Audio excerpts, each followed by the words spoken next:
네, 이항영 전문위원과 함께하는 딱이거 시간입니다. 어서 오십시오. 네, 안녕하세요. 오늘은 어떤 얘기 준비하셨습니까? 네, 6월이 끝나잖아요. 그래서 예. 7월이 어제부터 시작됐는데요. 6월 달까지 수출 한번 검토해 보면서 우리의 투자 아이디어를 한번 살펴보도록 하겠습니다. 6월 수출 같은 경우에는 좀 우려했던 대로 나왔어요. 네, 20일까지도 마이너스였는데요. 네. 그래도 거의 그 작년과 거의 비슷한 수준을 했는데요. 0.1% 감소는 분명히 감소입니다. 네. 6월 수출이 512억 달러가 나갔고요. 0.1% 줄어들었고요. 1월부터 6월까지 합으로 보면 2,975억 달러로 그래도 6.6% 정도 상승했습니다. 반기 기준은 역시 이번에도 사상 최대 실적을 했는데요. 수입도 역시 2,650억 달러, 13.1%로 나왔고요. 전체적으로 무역 흑자는 325억 달러를 상반기에 기록했습니다. 6월 수출을 얘기해 주셨지만 추세라는 게 또 중요한 거잖아요. 맞습니다. 그 예. 추세는 어떤 거예요? 참고로 보면 4월 달에 수출이 마이너스였다가 다시 5월에 회복되다 6월에 수출이 약간 줄어들었는데요. 네. 그래도 이거 같이 읽어야 되는데 이게는 초록색이 수출 증가율이 되겠고요. 예. 빨간색이 수입 증가율이 되는데요. 거의 비슷하게 움직이고 있지만 약간 수출과 수입이 모두 약간씩 그래프가 좀 내려가고 있죠. 네. 조금씩 하향되고 있는 것은 우리 입장에서 보면 물론 계속 플러스가 계속되면 좋은데 어떤 조금씩 하향되고 있는 추세적으로 약간 좀 꺾이고 있다? 예. 라는 점을 그림으로 딱 보면 이해가 하실 수 있을 것 같네요. 소위 말해서 차트 보시는 분 지지선이 좀 낮춰지고 있다. 예, 약간 그런 모양이긴 한데 네네. 보다 뭐 업권별로 좀 자세히 본다면 역시 좀 반도체는 상황이 어떤지 전망은 좀 부정적으로 나오긴 하는데 아직 수출 지표에 집계되는 것 보면 그래도 결국엔 반도체 아니겠습니까? 맞습니다. 전체적으로 수출 단가는 소폭 줄었지만 여전히 물량이 소폭 증가하고 있고요. 전체적으로 말씀드리면 반도체, 석유와 일반기계 등의 수출이 계속 이어지고 있습니다. 제품가 기준으로 보면 그러니까 가격 자체가 좀 올라가는 거 보면 반도체, 석유화학이 좀 제품 가격 자체도 올라가는 반면에 네. 선박이나 디스플레이, 기계 이런 쪽은 기본적으로 좀 가격 자체가 좀 떨어지고 있다라고 일단 이해하셔야 되겠고요. 물량 기준으로 보면 늘어나는 거는 반도체, 석유 제품, 섬유. 여기서 딱 보시면 같이 올라가는 거에서 좋은 거예요. 같이 올라가는 거. 그렇겠죠. 그러니까 반도체는 가격도 올라가고 물량 자체, 그러니까 콘트 자체도 늘어났다는 거기 때문에 상당히 좀 좋은 의미라고 보셔야 되겠고요. 상대적으로 보면 물량 기준으로 보더라도 줄어드는 거가 가전이나 무선통신. 무선통신은 항상 이제 규정 법규대로 쓰는 건데요. 무선통신이라는 건 그냥 스마트폰입니다. 스마트폰. 예. 그러니까 쉽게 해서 갤럭시다라고 이해해서 되는데 이런 쪽에 물량 기준으로 약간 좀 뭐랄까 좀 후퇴하고 있다라는 점 정도 이해하시면 되겠고 가전도 좋다 하지만 실제로 보면 물량 기준으로 별로 재미없는 그런 모습이 지금 보여주고 있는 것이 상반기의 전체적인 흐름이 되겠습니다. 섹터 얘기를 해줬는데요. 상반기 전체적으로 봤을 때 조금 더 구체적으로 한번 수치를 얘기해 주시겠어요? 네, 항상 보면 우리가 13대 주력 품목이 있는데요. 네. 이 중에서 어떤 것이 좋은지 어떤 것이 조금 부족한지를 말씀드리겠는데요. 이거 제가 표로 깔끔하게 정리를 했는데요. 13개 주력 품목에 잘 나가는 거, 못 나가는 건데 잘 나가는 거 보면 요즘 화면에 나왔지만 석유화학이라든가요, 반도체 이런 게 들어가 있고요. 석유 제품, 일반 기계, 자동차 부품, 섬유, 컴퓨터 이렇게 들어가 있습니다. 그러니까 여기서 컴퓨터라는 거는 컴퓨터 부품인데요. 그러니까 컴퓨터 자체 뭐 노트북 이런 것도 있지만 거기에 들어가는 각종 부품들이 있지 않습니까? 그게 무슨 하드 디스크건 SSD가 됐건 그런 거가 지금 들어가 있다라고 일단 이해하셔야 되겠고요. 상대적으로 재미없는 것은 자동차가 여전히 좀 재미없죠. 자동차 9.9%나 수출이 줄어들었고요. 무선 통신 기계 말씀드렸던 스마트폰입니다. 1.5% 정도 마이너스 났고요. 철강 1.6%. 여기서 나온 건 다 금액 기준입니다. 그리고 가전 재미없었죠. 선박 재미없었죠. 그러니까 선박 이런 거 재미없다는 것 자체는 결국 다 만들어서 물건이 인도됐을 때 수출이 잡히는 거거든요. 예. 별로 물건이 만들어서 내놓은 것이 별로 없다. 그러니까 쉽게 해서 딱 이것만 보더라도 조선업종이 재미없다는 것을 딱 느끼실 수밖에 없지 않냐 이런 생각이 드네요. 그러게요. 앞서서 그 제품가 기준으로 봤을 때도 가전이 빠져 있었는데 역시 21%좀 감소하는 모습이었고 뭐 네. 이렇게 정리를 해볼 수 있을 것 같은데요. 이 중에서도 좀 특징들을 꼽아 본다면 어떻게 네. 분석을 해볼 수 있을까요? 네, 물론 여기서 이제 중요한 것들을 제가 지금 이제 풀어서 좀 설명해 드리겠는데 예. 반도체는 이런 거죠. 가격이 높은 수준을 계속하면서도 수출도 증가세를 계속하고 있으니까 어찌됐건 탑이 될 수밖에 없겠고요. 석유화학이나 석유 제품이 어떤 유가 상승입니다. 그러니까 단가 자체가 지금 올라가는 거 되겠고요. 특히 이제 석유화학은 7개월 연속 40억 달러 이상 수출했다는 게 좀 의미가 있겠고요. 자동차 부품은 이제 자동차 신차가 아닙니다. 전체 완성품이 아니라 부품인데요. 중국 내 신차 출시라든가 대중동 쪽에 수출이 늘어났다고 합니다. 그래서 3개월에서 늘어났고요. 일반 기계는 이제 중국지계에 대해서 많이 늘어났는데 쉽게 해서 중국 쪽인데 쉽게 해서 이거죠. 두산 인프라코어 있죠. 예. 네, 그런 거가 딱 지금 여기에 들어가는 거예요. 그래서 요즘 잘 나간다는 것들 많이들 느끼죠 거잖아요. 뭐 중장비 이런 것들 많이 들어간다는 그런 게 얘기했고요. 컴퓨터는 앞서 말씀드렸다시피 저렴한 거 아니라 고가 그리고 고성능 SSD 말씀드렸잖아요. 그러니까 이런 쪽에 대한 수요가 여전히 좀 좋아졌다. 그러니까 좋은 쪽을 제가 좀 말씀드렸고요. 예. 이제부터는 듣기 싫지만 좀 안 좋은 거 좀 말씀드리겠는데요. 일단 자동차입니다. 조비수가 감소했죠. 그리고 국내 완성차 업체들의 뭐 해외 재고 조정 뭐 있겠고요.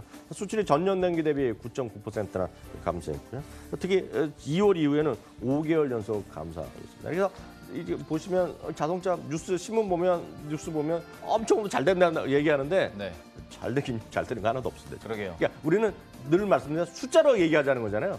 숫자는 별로 잘 나온 것 없다 보셔야 되겠고요. 디스플레이 요즘 LG 디스플레이 보면 정말 답답하게 여기서 그쵸, 많은데요. 많이들 아실 거랍니다. 중국 업체들이 많이 올라오고 가격 경쟁하다 보니까 가격이 지금 6월 달에도 또 떨어졌다는 거거든요. 그러니까 재미없는 거예요. 좀 그런 것들이 당연히 단가 자체에도 영향을 미치는 거 되겠고요.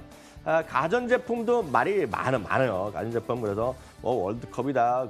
그래서 많이 팔렸다 얘기를 저도 많이 들었거든요. 마케팅도 많이 했고요. 에이, 그럼 뭐 뉴스에도 그런 얘기 많이 나옵니다. 그래서 네. 뭐 타이마트에서 뭐 TV 많이 팔렸다는 하는데 늘 말씀드리지만 한국 사람은 얼마나 많이 사갖고 이게 중요하겠습니까? 네. 전 세계에서 많이 팔려야 되는데요.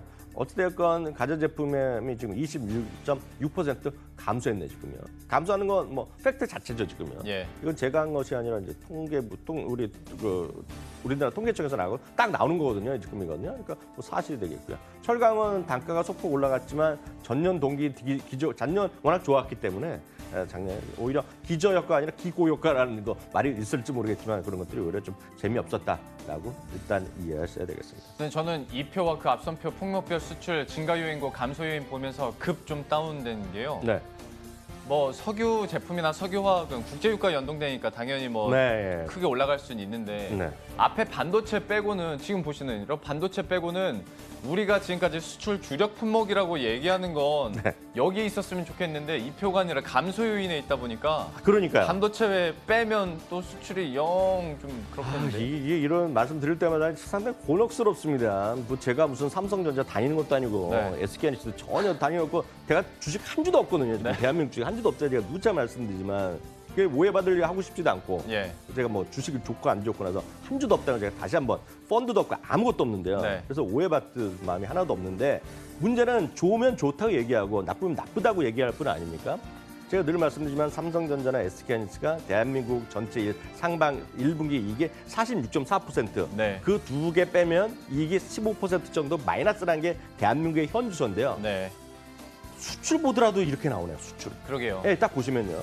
전체 수출에서 차지하는 반도체 비중이 20.6%인데요. 20.6%인데 이게 보면 어느 정도냐면 반도체 제외하고는 올해 전체적으로 6.6%가 수출이 전체적으로 늘어나는데 제외하면 달랑 0.1% 늘었어요. 여기다가 뭐 물론 비중이 크진 않겠습니다만 석유화학도 빼버리면 이건 더 심각해지겠네요, 수준. 그 붙여줘야죠. 그래서. 네. 네, 석유화학이니까. 그것까지는 붙여주는 걸로. 그렇지만 하여튼 반도체를 제외하고는 수출이 늘어나는 게 있다 없다? 없다죠 이거요. 이게 수출이 사실상, 경기 좋다고 그렇죠. 얘기하는 건 잘못됐다라고 보셔야 되겠죠. 수출이 어느 정도 차지하냐 비중 보면 2017년 상반기 15.4%였습니다. 반도체 비중이. 2017년 하반기에 18.7%인데요. 2018년 상반기 20.6%로 계속 늘어나고 있고 이것이 수출뿐만 아니라 고스란히 코스피 상장사의 이익에도 그대로 고스란히 더 큰 비중으로 차지하고 있다라고 일단 이해하시면 되겠습니다. 비중은 높아지고 수출에서도 반도체가 그나마 선방을 해줬고 하다 보면 네. 주식시장 아이디어로 얘기를 하자면 당연히 반도체, 삼성전자, SK하이닉스를 물어볼 수밖에 없는데 네. 또 전망 자체는 또 녹록지가 않단 말이죠. 여기에 대해서 투자 아이디어는 어떻게 가져가십니까? 뭐 여러 가지 아이디어 있겠고 그 결론부터 말씀드리면 삼성전자, SK하이닉스 여전히 저는 매수 의견 갖고 있고요. 그 대한민국 주식하시는 분의 입장에서 보면 50% 정도 이들 주식 갖고 가셔야 된다는 걸 여전히 말씀드립니다. 네. 다만 이제 많이 갖고 계신 분은 지금 뭐하라 좀 기다리자 그러지만 지금 현금만 있다 그러면 당장 이거 사셔야 돼요. 지금 사셔야 되는데 문제는 이게 제가 다른 것들 제가 늘 말씀드리는 것들이 삼성전자, SK하이닉스 빼놓으면 지수가 어느 정도일까 간혹 말씀드리는데요. 네. 이거를 관련해서 레포트를 쓴 친구가 하나 나타났습니다. 그래서 지금 이게 증권가의 핫한 이슈인데요. 한번 저희 방송에 초대했으면 좋겠을 것 같아요. SK증권의 하인환 연구원이라는 분이 한국 증시 밸류에이션 과연 저평가이라는 레포트를 엊그저께 냈거든요. 그래갖고 이것 때문에 지금 난리가 났습니다, 지금요. 그러게요. 이거 네. 제목 자체가 네. 네. 다른 증권사에서 반박하고 막 맞다 안 맞다 얘기하는데요. 아주 쉽게 얘기하면 이 레포트는 이겁니다. 삼성전자나 SK하이닉스를 제외하면 한국 증시가 저평가가 아니다란 말을 딱 쓰고 있는 겁니다, 이 친구가요. 그건 맞다 틀리는지 모르죠. 뭐 의견일 뿐이니까요. 근데 이건 숫자로 만들어 놓은 건데요. 한국 주식 시장에서요. 삼성전자, SK하이닉스 포함한 PER은 지금 8.7배입니다, 지금. 이거 누구나 다 우리가 뭐라고 따질 수가 없는 거고요. 예. 제외하고 나서 따져보니까 10.7배라는 겁니다. 우리가 바라는 그 수치. 지금 그 정도 수치인데 이거를 그림으로 딱 표현한 것도 다음 하나 준비해 봤는데요. 이게 좀 어렵게 나오지만 약간 회색 도수 아래 회색빛 나오는 거 있지 않습니까? 네네네. 이게 약간 내려가는 거가 보면 지금 삼성전자나 SK하이닉스가 포함된 거고요. 그래서 8.7배가 되겠고요. 핑크색 있죠. 핑크색에서 예, 위로 쭉 연한 올라가는. 핑크색. 네, 예. 연한 핑크색이 삼성전자랑 SK하이닉스를 제외한 PR인데요. 이게 보면 10.7배인데 이게 보시면 냉정히 보시면 2016년 중간을 저점으로 해서 네. PR이 올라가고 있다는 겁니다. 예. 뭐냐면 우리가 생각과 달리 그 두 개를 제외하면 주시장이 저평가되지 않았다는 얘기가 있고 나머지가 계속 비싸지고 있다는 걸 얘기를 하는 거죠. 그러니까 이게 바로 이 레포트의 핵심이었다라고 저는 이해하시면 되겠습니다. 그러다 보니까 자연스럽게 괴리도도 높아지는 건데 그러면 이런 다양한 시각들을 종합해봤을 때 마지막으로 좀 결론을 내주시겠어요? 뭐 단기적으로는 제가 늘 말씀드리지만 뭐 대한민국 주시장 여전히 약간 지금 좀 보수적 스탠스를 유지하고 있는데 그거랑 상관없이 분명히 말씀드릴 수 있는 것은 이 레포트에 의미하는 거 수출 지표 우리 2분기의 영업 이익까지 같이 보면 딱 한 문장으로 줄어들 수 있죠. 삼성전자가 지금 PR이 7배 수준이거든요. 예. SK하이닉스가 4배도 안 된다는 주장이 있는데요. 어찌됐건 삼성전자나 SK하이닉스가 우리나라에서 제일 저평가된 주식이다. 그게 싸다라고 말씀드릴 수 있습니다. 알겠습니다. 삼성전자와 SK하이닉스, SK증권의 리포트를 또 돌려서 저희가 해석을 해봤을 때 다시 한번 이 두 종목에 대한 중요성이 다시 한번 또 강조되는 것 같기도 하고요. 이렇게 해서 오늘은 수출 지표와 함께 반도체주에 대한 이야기들 함께 나눠봤습니다. 이항영 전문위원이었습니다. 고맙습니다.